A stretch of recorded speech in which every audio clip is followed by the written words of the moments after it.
Hey, greetings, everyone. Lieutenant Colonel Alan West here, and welcome to the Steadfast and Loyal podcast. You gotta light them up before they burn it down. Better dig deep, put them in the ground. Blood on their hands, they're hellbound. Save us all. Ooh, they're gonna burn it down. Save us all before they burn it down. This episode of the Steadfast and Loyal podcast is brought to us by United States Concealed Carry Association, our dear friends there. The United States Concealed Carry Association literally helps to save lives. And let me explain. The USCCA is a membership association that provides self-defense education, training, and peace of mind to over 500,000 responsibly armed Americans nationwide. Click Learn More below right now if you're ready to start your journey as one of them. Now, when you activate your membership, you'll get access to expert self-defense education, life-saving training, and self-defense liability insurance. These resources are literally life-saving, and the United States Concealed Carry Association has first-person testimonies proving it. And best of all, it's 100% risk-free with the United States Concealed Carry Association's money-back, bulletproof guarantee. That means that if you decide the USCCA isn't for you, simply call to request a prompt and courteous refund. So what are you waiting for? Click Learn More below right now. And as a reminder, the USCCA is not an insurance company. A policy has been issued to the USCCA by Universal Fire and Casualty Insurance Company. That policy provides the association and its members with self-defense liability insurance subject to its terms, conditions, limitations, and exclusions. Now, we're in the month of October, and we're looking for those Black Robe Regiment pastors, just 2 per month, because I'm pretty select. And this is an elite group of individuals that are standing up on the Word of God, and we want to be able to present them with this Black Robe Regiment tomahawk. And as you see, 2 Timothy chapter 4, verses 2 through 5, that's the scripture that we're referring to. And if you don't know the history of the Black Robe Regiment, you can go back, and I explained it in one of the previous podcast episodes. We want to have those pastors like we did during the Revolutionary War that will come down out of the pulpit and stand and fight for the principles, the values, and the honor of this great constitutional republic based upon the Word of God. So if you know a great pastor that is doing exactly that, please send your nomination to tomahawk@abwshow.com. That is tomahawk@abwshow.com. And I'd be honored to have one of these tomahawks with their name inscribed on the handle sent and mailed to them. God bless. Now, I don't think there's any doubt that the Republicans are going to win in this midterm election cycle. And I think that right now there's a great possibility that they may be able to get a couple of seats, an advantage majority for them over in the Senate, because things have just gotten that bad. I think that you're going to see a real surging of voters for those Republican senatorial candidates. And why do I say that? Because you just get that sensing. When you look at how some of these senatorial candidates from the Democrats are failing in debates, even if they do go out and debate, they're not strong. They're not able to defend what they are supposedly standing for.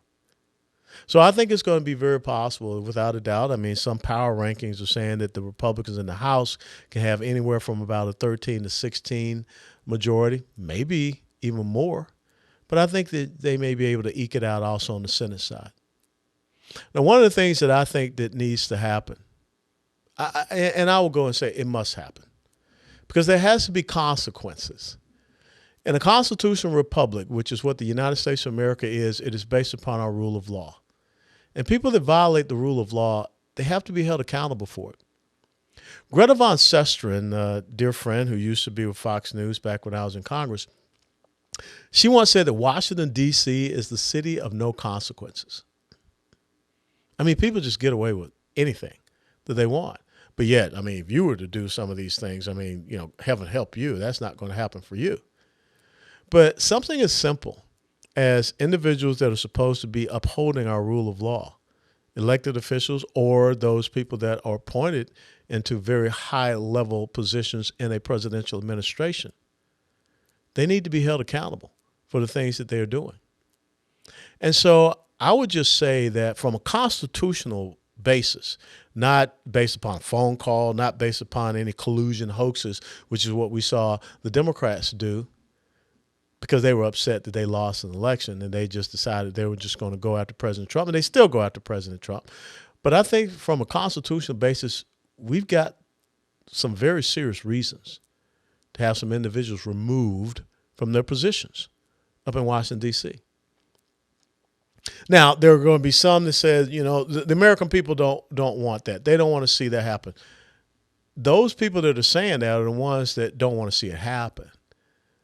Those people that are saying that are the ones that want to excuse bad behavior. And if you continue to allow bad behavior, you get more bad behavior. So I think that one of the first people that need to be removed from office, and we call that impeaching, is Mayorkas, Secretary of Homeland Security. I mean, how can anyone stand up with a straight face and say that the border is secure? How can anyone completely abdicate their duties and responsibilities as Secretary of Homeland Security to protect the sovereignty of the United States of America? You're supposed to secure the homeland, but yet you're not. And to consistently lie about it. And oh, by the way, I mean, we now know that Secretary Mayorkas knew that this whole whipping incident with the Border Patrol agents, he knew before he stepped up on the platform and stage that it was not verifiable. It was a lie. It was not the truth, but yet he continued on with it. We don't need a person like that. How do we teach our children about truth? And I don't believe in that Oprah Winfrey stuff. You got your truth. I got my truth. Everyone got a truth. No, there are some things that are truth. They're objective, and you should adhere to them. And standing up on a platform and telling the American people, there's nothing going on here on the border. Everything is fine. We're taking care of it. As a matter of fact, we inherited a worse situation. How can you inherit a worse situation than what we have here in the United States of America when it comes to 3.5 million illegal immigrants have come across the border into the United States of America in the Biden administration? How can you say that the border is secure and we're just making this up when we know statistics show us that we've got close to 1 million gotaways, people that we don't know who they are, where they are. We know that they've come across. We've got them on surveillance cameras or whatever, but they're gone. They're dispersed. We have more gotaway illegal immigrants in the United States of America in just 2 years than we have on active duty in our United States Army and United States Marine Corps. What does that tell you? But yet we consistently have someone that stands up and tells us a lie. No, you're not the Secretary of Homeland Security. You're not doing your job. You have violated your oath of the Constitution. So you should be removed. Another person that should be removed from the position that they're in, Merrick Garland. I mean, this guy is not about the law. He is not about justice. He is about politicizing and weaponizing his agency.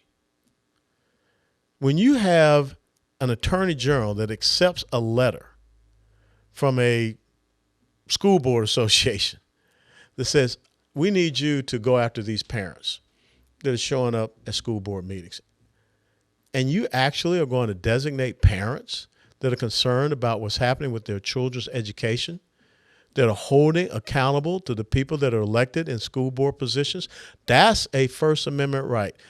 Freedom of speech, freedom of expression, and the right to petition their government for redress of grievances, and also the right to peaceably assemble. and you're going to designate them as domestic terrorists when you've got people running around in the United States of America burning down buildings, threatening cops, burning down police stations, all of these other things. You can't find one of them? That's not an issue for you?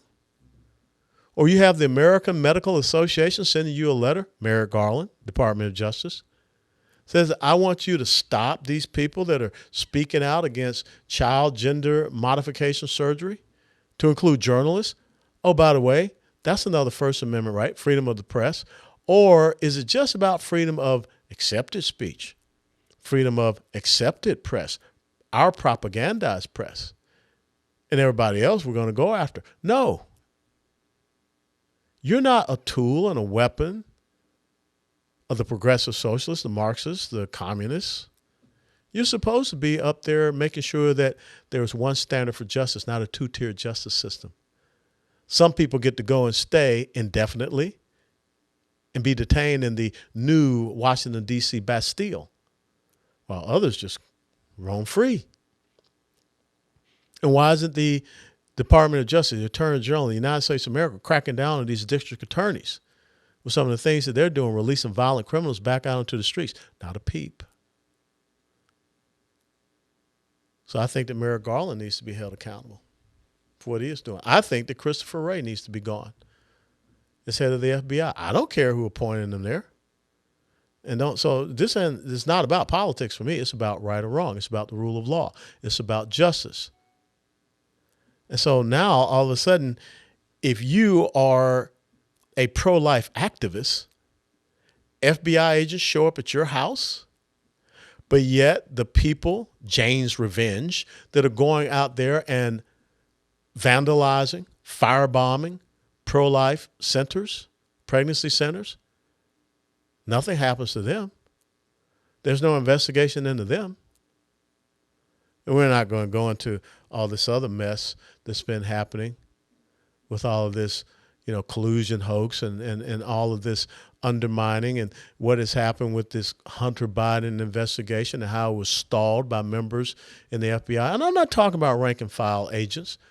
I'm talking about senior level leadership, which starts with Christopher Wray, who, by the way, don't give me this crap about you needed to take the government FBI jet on a private personal vacation up into the Hamptons or the Adirondacks, wherever you went.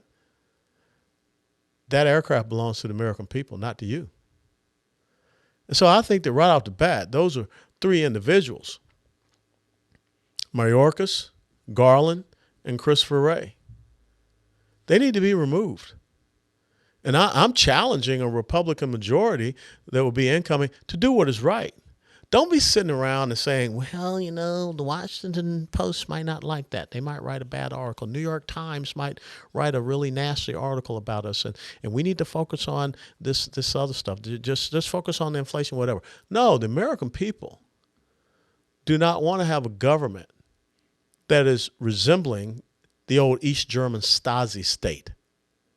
And they want you to do something about that. That's why you're given the majority, to stand up and do something about it. And holding hearings, I got it.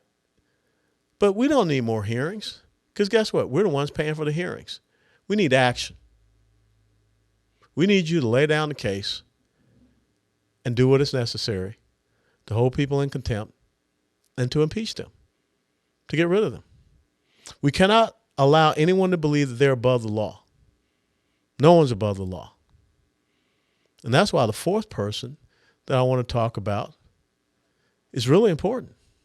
And some people say we shouldn't waste our time doing this. We should. Why should Joe Biden not be impeached? This is not radical, what I'm talking about. But here's the case. Joe Biden is the commander-in-chief of the United States military forces, armed forces. Quote, unquote, he made a unilateral decision about the withdrawal from Afghanistan. He went against the advice and counsel of his military leadership. That's what they've said. Now, what was the result of him and that decision he made? Why did 11 Marines, one sailor, one soldier, why did they lose their lives? Why were they put in that situation? That directly goes back to the unilateral decision of the commander-in-chief. So their blood is on his hands. No different from what happened back in Benghazi with what we saw happen there. But, of course, you couldn't touch the anointed one. And we learned a lesson. But we cannot allow this to happen. Why do you think that military recruitment is at an all-time low, retention level, all-time low? Who wants to go and serve when someone's going to put you in that type of situation, allow you to die? And, oh, by the way, as those caskets were coming off of the aircraft up there in Dover, he was looking at his watch. Like, I don't have time for this. How do you explain that to the parents of those 13 lives who were lost, one of which is from here in Texas? To me, that's an impeachable offense. When you make such a grand strategic blunder and it results in the lives of American troops, and this is not just about, do we go after bin Laden or do we go after, Soleimani or do we go after al-Baghdadi? No, this was a debacle. Now, I did some reading. I looked up something here, and it talks about 18 U.S. Code Chapter 113B, terrorism, and 2 subchapters. .2339 Alpha, providing material support to terrorists, and .2339 Bravo, providing material support or resources to designated foreign terrorist organizations. That's what the Taliban is. But again, the unilateral decision that was made by Joe Biden as Commander-in-Chief of the United States Military Forces was to leave $80 billion of U.S. military equipment and resources there for the Taliban to go in and take. A designated foreign terrorist organization. So in essence, our president, our commander-in-chief, provided material support, resources, aid to a designated foreign terrorist organization. And we're just supposed to say, no big deal. Are you kidding me? And all of you progressive leftist socialists out there, they're saying, oh, Wes, you're just mad. You're just angry. No. Let's put the shoe on the other foot. If Donald Trump had done this, you guys would be screaming freaking mad. You'd be saying exactly what I'm saying right here, right now. Because you did. You went down the path of this concocted hoax of a story about Russian collusion when there was no evidence, there was nothing to prove. And I just laid out chapter and verse from the United States Code and what actually happened. $80 billion of military aid left to a foreign terrorist organization.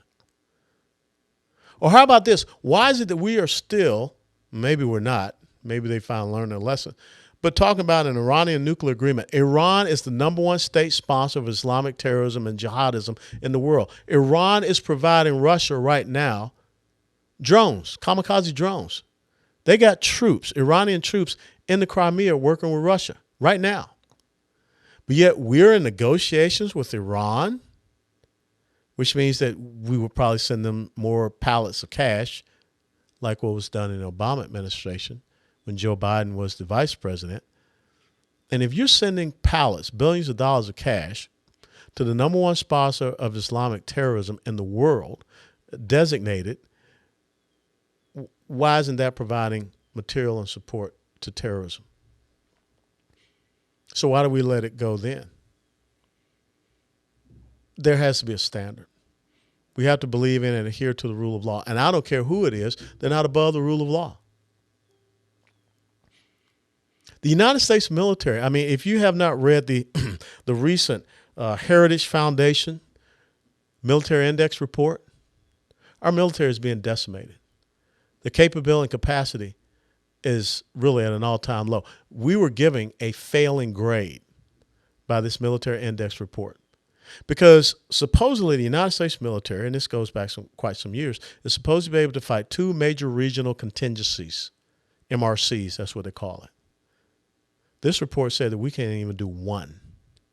But yet, based upon an unconstitutional, unlawful, illegal, unethical order that came down from the commander-in-chief at a time when the Afghanistan debacle was going on, that every person in the United States of America had to get a jab in the arm.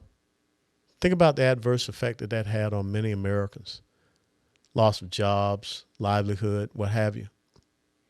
Think about the effect that it had on our military. It wasn't too long ago, and we had her on our podcast. Zach Lesh, the aviation survival technician, second class, Coast Guard rescue swimmer, got a call from President Biden congratulating him for all the rescues that he had done post-Hurricane Ian. But as his wife said, he's looking at 30 to 60 days of being discharged from the Air Force because he don't want to take this jab in his arm. Unauthorized emergency use shot. That we know now, it does not prevent the virus. Maybe it lessens symptoms, but it doesn't prevent the virus. See, those type of things. Your important title as president is commander-in-chief, but yet you're decimating, you're destroying and ruining our capability and capacity, the ability of us to be able to defend ourselves as a nation. If that's not a high crime and misdemeanor, you tell me what it is. If that's not an impeachable offense, you tell me what it is. When the Constitution of the United States of America says in Article 4, Section 4, in the guarantee clause, that's what it's called, that the federal government is supposed to guarantee to every state in the union to protect it from invasion. Joe Biden's never been to the border. He ain't going to the border. I don't know if he could find his way to the border if they dropped him off right at it. But the fact that his open borders policy has created 3 different crises. It's created a human trafficking crisis, which he is participating in. And I don't want to hear about Merrick Garland again opening an investigation in Ron DeSantis for sending 50 illegal immigrants to Martha's Vineyards when Joe Biden has been flying and busing illegal immigrants all over the United States of America. Where's the investigation on that? That's why Merrick Garland needs to be impeached. And again, this is why Joe Biden should be impeached. Because he is allowing for an invasion of our nation.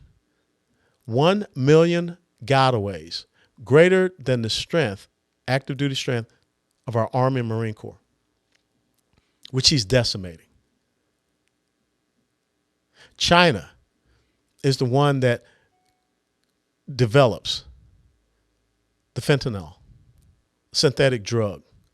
They ship it over to the cartels, who are really a transnational narco-criminal terrorist organization. Joe Biden doesn't care. He's allowing them to run the show, making billions of dollars, almost a week, in human, drug, and sex trafficking. But you know what's so important, Mr. Biden? That under your watch, it's not just the numbers of the illegal immigrants. It's the fact that because of your abdication of your constitutional duty to protect this nation and its sovereignty from invasion, we have over 100,000 Americans that have lost their lives to fentanyl. That's chemical warfare. It comes from China. And oh, by the way, China has a bigger Navy than we do right now, Mr. Biden. Another dereliction of your duty. But the fact that we have over 100,000 Americans that lost their lives to the chemical warfare of fentanyl, and you're not saying anything about it, you're not doing anything about it, that's more lives that have been lost in your time in office than the entire Korean War and Vietnam War combined where we lost troops. That's blood on your hands. I don't think you should remain in office because your policy, your agenda is killing Americans. I mean, a week from now, me sitting here with this podcast, a week from now, it's Halloween. And we got parents freaked out all over the United States of America because they're telling us we're finding candy laced with fentanyl. They're telling us that's what they're going to do. They're going to kill our kids. They're targeting our kids. And you don't give a damn. As a matter of fact, you think it's fine that we gender mutilate our kids. No, you shouldn't be in office. That's incredible. Our number one geopolitical foe is China. But yet you do nothing to stand up against them. Maybe because you're compromised between Ukraine, Russia, China. And what that goes back to Christopher Wray and the whole thing about your son Hunter, his laptop and all the things that are there and how that's been suppressed. See, Project Veritas, the head of Project Veritas, he can get a knock on the door from FBI agents with guns and everything. Antifa, no knock on the door. Drug cartel members here in the United States, no knock on the door. But James O'Keefe gets a knock on the door. Christopher Wray, Merrick Garland, Joe Biden. So, no, I'm not sitting here saying that we need to cause more disruption and disunity. That's already been done by the progressive socialist left. And you weaponizing agencies of our government against the American people. What I'm talking about here is people that don't want to do what is right and true by the American people according to the Constitution of the United States of America. Americans are dying at the hands of Joe Biden. And this is not, again, committing troops to war or something like that. We're talking about just Americans sitting around and dropping dead in our country from fentanyl. Or Americans being deployed into a horrific situation. I spent 2.5 years in Afghanistan. I know exactly where Hamid Karzai International Airport is there in Kabul. And the fact that you shut down Bagram Air Base, you withdrew all of our military capability and capacity, and then you turn it over to the Taliban, and then you say, oh, let's go and let's see if we can get Americans out. You put Americans' lives at risk and in danger. And you do that every day when you don't address the situation at the border. Not just that, all those people that you're allowing to come here because you're not enforcing our sovereignty, our rule of law. You're violating the constitutional duty that you have in the guarantee clause. I think we're up to about 900, almost 1,000 illegals that have died trying to get into the United States of America legally. I haven't even touched on the crime that's being committed by rapists, murderers, things of that nature that being allowed to come here. There is a constitutional case for impeaching these individuals. The question is whether or not a new majority in the 118th, I believe, Congress will do exactly that. If you don't do it, then you're complicit to what is being done to the American people. Don't listen to the detractors. Don't listen to the people that believe that there should be no consequences for unconstitutional actions and behavior in Washington, D.C. But you need to send a message that either you stand and support and defend the Constitution, you honor the oath that you took as an elected official, as a president, as a high-ranking cabinet member, or you got to go. That's what you owe the American people. Steadfast and loyal. Before they burn it down.